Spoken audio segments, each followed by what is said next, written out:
بهم. فلا يتكلم أحد بموت رسول الله إلا ضربته. جئتك أؤمن بالله وبرسوله وبما جئت به مني. فقد أعجلت إليكم وأعدمتموني.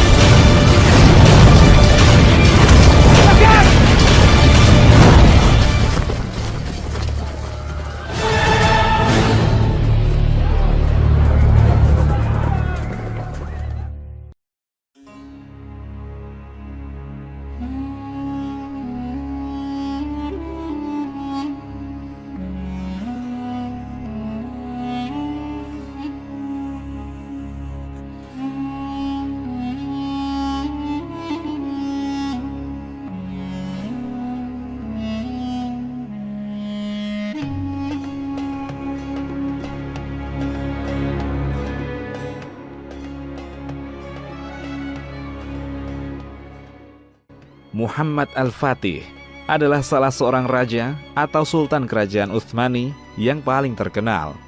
Ia merupakan sultan ketujuh dalam sejarah Bani Utsmaniyah.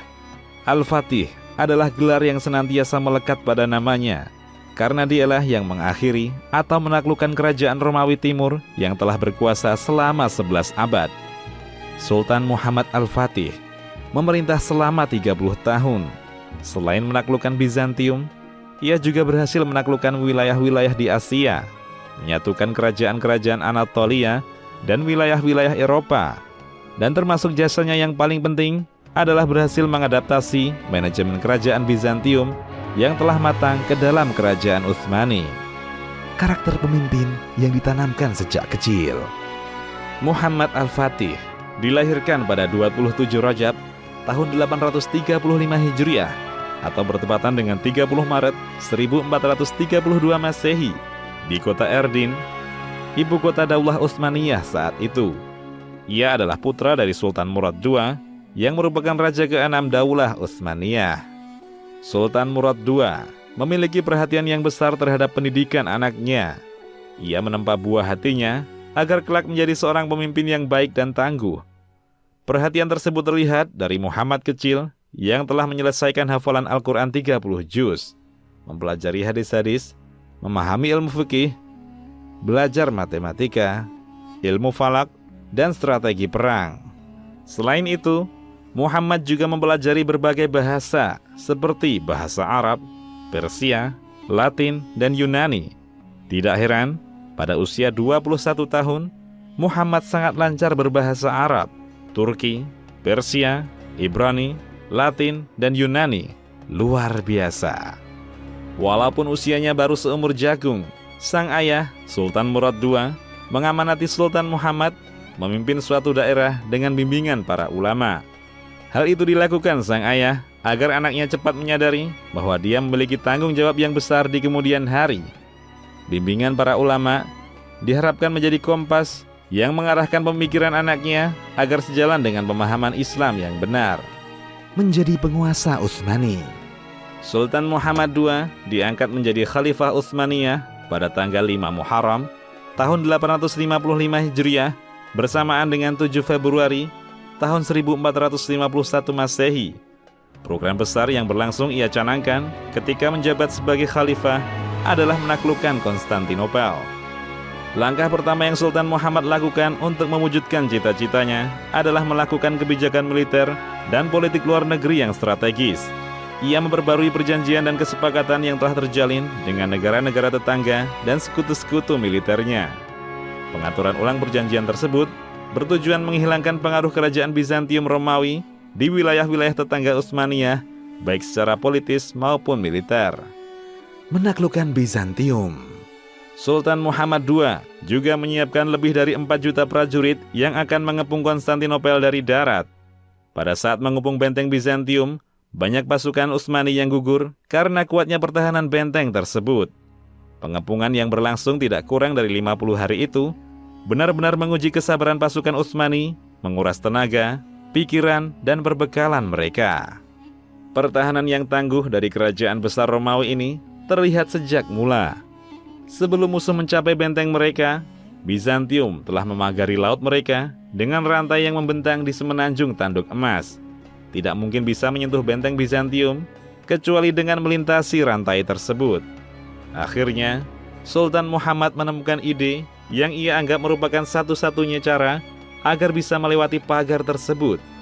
Ide ini mirip dengan yang dilakukan oleh para pangeran Kiev yang menyerang Bizantium di abad ke-10. Para pangeran Kiev menarik kapalnya keluar Selat Bosporus, mengelilingi Galata, dan meluncurkannya kembali di Tanduk Emas. Akan tetapi, pasukan mereka tetap dikalahkan oleh orang-orang Bizantium Romawi. Sultan Muhammad melakukannya dengan cara yang lebih cerdik lagi. Ia menggandeng 70 kapalnya melintasi Galata ke Muara setelah meminyaki batang-batang kayu. Hal itu dilakukan dalam waktu yang sangat singkat, tidak sampai 1 malam. Di pagi hari, Bizantium kaget bukan kepalang. Mereka sama sekali tidak mengira Sultan Muhammad dan pasukannya menyeberangkan kapal-kapal mereka lewat jalur darat. 70 kapal laut diseberangkan lewat jalur darat yang masih ditumbuhi pohon-pohon besar. Menebangi pohon-pohonnya dan menyeberangkan kapal-kapal dalam waktu 1 malam adalah suatu kemustahilan menurut mereka. Akan tetapi, itulah yang terjadi. Peperangan dahsyat pun terjadi. Benteng yang tak tersentuh sebagai simbol kekuatan Bizantium itu akhirnya diserang oleh orang-orang yang tidak takut akan kematian. Akhirnya, kerajaan besar yang berumur 11 abad itu jatuh ke tangan kaum muslimin. Peperangan besar itu mengakibatkan 265.000 pasukan umat Islam gugur. Pada tanggal 20 Jumadil Awal tahun 857 Hijriah, bersamaan dengan 29 Mei 1453 Masehi, Sultan Al-Ghazi Muhammad berhasil memasuki kota Konstantinopel. Sejak saat itulah, ia dikenal dengan nama Sultan Muhammad Al-Fatih, penakluk Konstantinopel. Saat memasuki Konstantinopel, Sultan Muhammad Al-Fatih turun dari kudanya, lalu sujud sebagai tanda syukur kepada Allah. Setelah itu, ia menuju gereja Hagia Sophia dan memerintahkan menggantinya menjadi masjid. Konstantinopel dijadikan sebagai ibu kota, pusat pemerintah kerajaan Utsmani, dan kota ini diganti namanya menjadi Islambul, yang berarti negeri Islam. Lalu akhirnya mengalami perubahan menjadi Istanbul. Selain itu, Sultan Muhammad Al-Fatih juga memerintahkan untuk membangun masjid di makam sahabat yang mulia Abu Ayyub Al-Ansari radhiyallahu anhu, salah seorang sahabat Nabi Muhammad sallallahu alaihi wasallam yang wafat saat menyerang Konstantinopel di zaman Khalifah Muawiyah bin Abu Sufyan radhiyallahu anhu.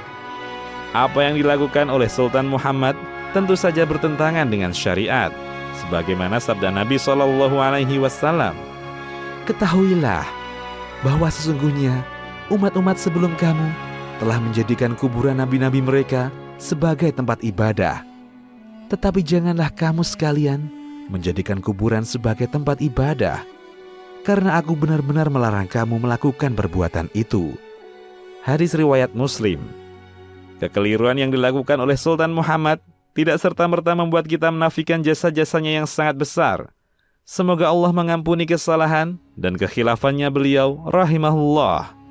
Setelah itu, rentetan penaklukan strategis dilakukan oleh Sultan Muhammad Al-Fatih.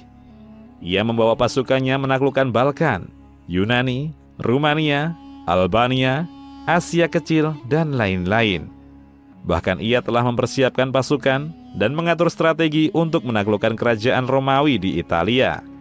Akan tetapi, kematian telah menghalanginya untuk mewujudkan hal itu. Peradaban yang dibangun pada masanya. Selain terkenal sebagai jenderal perang dan berhasil memperluas kekuasaan Utsmani melebihi sultan-sultan lainnya, Muhammad Al-Fatih juga dikenal sebagai seorang penyair. Ia memiliki diwan, kumpulan syair yang ia buat sendiri. Sultan Muhammad juga membangun lebih dari 300 masjid, 57 sekolah, dan 59 tempat pemandian di berbagai wilayah Utsmani. Peninggalannya yang paling terkenal adalah Masjid Sultan Muhammad II dan Jami' Abu Ayyub Al-Ansari. Wafatnya sang penakluk. Pada bulan Rabiul Awal tahun 886 Hijriah, atau bertepatan dengan 1481 Masehi, Sultan Muhammad Al-Fatih pergi dari Istanbul untuk berjihad. Padahal ia sedang dalam kondisi tidak sehat. Di tengah perjalanan, sakit yang ia derita kian parah dan semakin berat ia rasakan. Dokter pun didatangkan untuk mengobatinya. Namun dokter dan obat tidak lagi bermanfaat bagi sang sultan. Ia pun wafat di tengah pasukannya pada hari Kamis, tanggal 4 Rabiul Awal, tahun 886 Hijriah, atau 3 Mei 1481 Masehi. Saat itu, Sultan Muhammad berusia 52 tahun dan memerintah selama 31 tahun. Ada yang mengatakan wafatnya Sultan Muhammad Al-Fatih karena diracuni oleh dokter pribadinya, Ya'qub Basya. Allahu a'lam. Tidak ada keterangan yang bisa dijadikan sandaran kemana Sultan Muhammad II hendak membawa pasukannya. Ada yang mengatakan beliau hendak menuju Italia untuk menaklukkan Roma. Ada juga yang mengatakan menuju Prancis atau Spanyol. Sebelum wafat, Muhammad Al-Fatih mewasiatkan kepada putra dan penerus tahtanya, Sultan Bayazid II, agar senantiasa dekat dengan para ulama, berbuat adil, tidak tertipu dengan harta, dan benar-benar menjaga agama, baik untuk pribadi, masyarakat, dan kerajaan. Semoga Allah membalas jasa-jasamu, wahai Sultan Muhammad Al-Fatih.